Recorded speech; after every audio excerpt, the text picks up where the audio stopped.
શહેર તેમજ ગુજરાતમાં દિન પ્રતિદિન વધતા જતા હાર્ટ એટેકના કેસોને ધ્યાનમાં રાખીને સુરત શહેરના પુણાગામ પોલીસ સ્ટેશનના અંદર હૃદયરોગને લગતા પ્રકારના ચેકઅપ કેમ્પનું આયોજન કરવામાં આવ્યું, જેમાં પુણા પોલીસ સ્ટેશનના તમામ પોલીસ ભાઈઓ બહેનો તેમજ સામાજિક અગ્રણીઓએ હાજર રહીને ચેકઅપ કરાવ્યો હતો, જેમાં ડૉક્ટર રોનક મોદી તેમજ ટીમ દ્વારા તમામ પોલીસ સ્ટાફના હાર્ટ રિલેટિવ તેમજ શુગર બ્લડ જેવા તમામ રિપોર્ટ, કાર્ડિયોગ્રામ જેવા તમામ હેલ્થ ચેકઅપ કરવામાં આવ્યા। આ ચેકઅપ કેમ્પમાં પુણા પીઆઈ MC નાયક સાહેબ તેમજ સેકન્ડ પીઆઈ SR વેકરિયા તેમજ સર્વેલન્સ સ્ટાફ તેમજ તમામ પોલીસ કર્મચારી ભાઈઓ બહેનો અને સામાજિક અગ્રણી હાજર રહ્યા હતા। ત્યારે ડૉક્ટર રોનક મોદી દ્વારા સુરત વિસ્તારના પુણા પોલીસ સ્ટેશનમાં હૃદય સંબંધિત બીમારીને લગતી વધતી જતી બીમારીની CHO અને ફ્રી કન્સલ્ટેશન જેવા ચેકઅપ કરવામાં આવ્યા હતા। આજકાલ ભાગદોડની જિંદગીમાં પોતાનું સ્વાસ્થ્યનું ધ્યાન રાખવામાં પોલીસ ડિપાર્ટમેન્ટને સમય મળતો નથી, એવામાં કાર્ડિયોલોજિસ્ટના ડૉક્ટર રોનક મોદી દ્વારા મેડિકલ ચેકઅપ કેમ્પનું આયોજન કરવામાં આવ્યું હતું, જેમાં પુણા પોલીસ સ્ટેશનના ભાઈઓ બહેનો તેમજ ઉચ્ચ અધિકારીઓ આ કેમ્પમાં જોડાયા હતા। સુરતથી સુનિલ પાટીલ સાથે ભાવેશ પાટીલ, ગુજરાત સમ્રાટ ન્યૂઝ।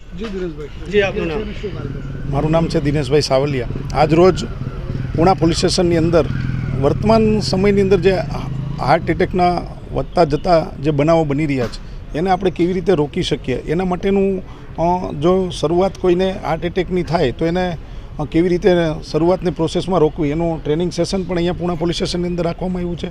અને જે પોલીસ ભાઈ બહેનો છે એમનું હેલ્થ રિલેટેડ જે ચેકઅપ છે, હાર્ટ રિલેટેડ એનું ચેકઅપ પણ અહીંયા કરી આપવામાં આવશે પુણા પોલીસ સ્ટેશનની અંદર। આવનારા સમયની અંદર સુરત શહેરની અંદર જુદા જુદા પોલીસ સ્ટેશનો, ટ્રાફિક બ્રિગેડ અને ટ્રાફિક પોલીસ છે એમનું પણ આ જ રીતે હેલ્થ રિલેટેડ ચેકઅપ કરવામાં આવશે અને લોકજાગૃતિના કાર્યક્રમો કરી અને આપણે કેવી રીતે આને રોકી શકીએ એના માટેનું આજે અહીંયા આ કાર્યક્રમ રાખવામાં આવ્યો છે, કેમ્પ રાખવામાં આવ્યો છે। આ ડૉક્ટર રોનક મોદી સાહેબ અને માનવ સેવા કેન્દ્ર વરાછાના સહયોગથી આ કાર્યક્રમ કરવામાં આવી રહ્યા છે।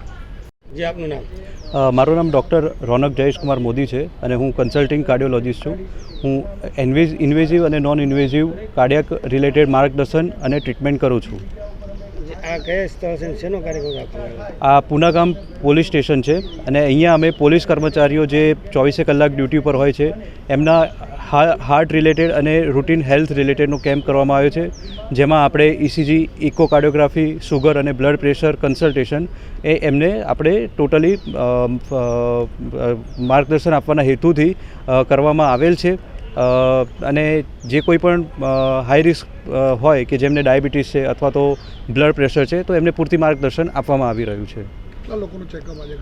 અત્યારે હાલ અમે પોલીસ કર્મચારીઓમાં લગભગ 15 થી 20 પોલીસ કર્મચારીઓનું એક્ઝામિનેશન કર્યું છે અને બાકીના હજી પણ બીજા જે છે એમને પણ અમે ECG માટે પ્રિપેર કરેલા છે। બીજા પણ પોલીસ કર્મચારીઓ છે જેમનું અમે કરીશું અત્યારે હાલ આગળ। મારું નામ નેવિલ લાઠિયા છે। અત્યારે જે હાલના સમયમાં જોઈ રહ્યા છો કે હાર્ટ એટેકના કારણો બહુ વધી ગયા છે, તો હાર્ટ એટેકના કારણો કોઈ પેલી કોરોના મહામારી જેવી કોઈ એવી મોટી સમસ્યા નથી। આ સોશિયલ મીડિયા અને ન્યૂઝ દ્વારા થોડુંક વધારે પડતું મતલબમાં દેખાઈ રહ્યું છે, એના લીધે તમને એવું લાગે છે કે હાર્ટ એટેકના કારણો વધી ગયા છે, પણ એવું નથી। પહેલાં બી જેવું હતું અત્યારે સેમ એવું જ છે, પણ થોડુંક સોશિયલ મીડિયા દ્વારા જાગૃતતા થોડીક વધારે આવી છે।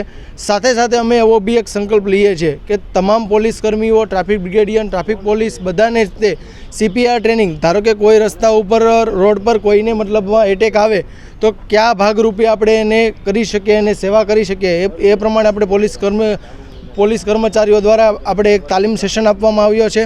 સાથે સાથે ECG, ઇકો અને કાર્ડિયોગ્રામ આવા અનેક હૃદયના રિપોર્ટોથી આપણે એને ફ્રીમાં આપણે એને રિપોર્ટ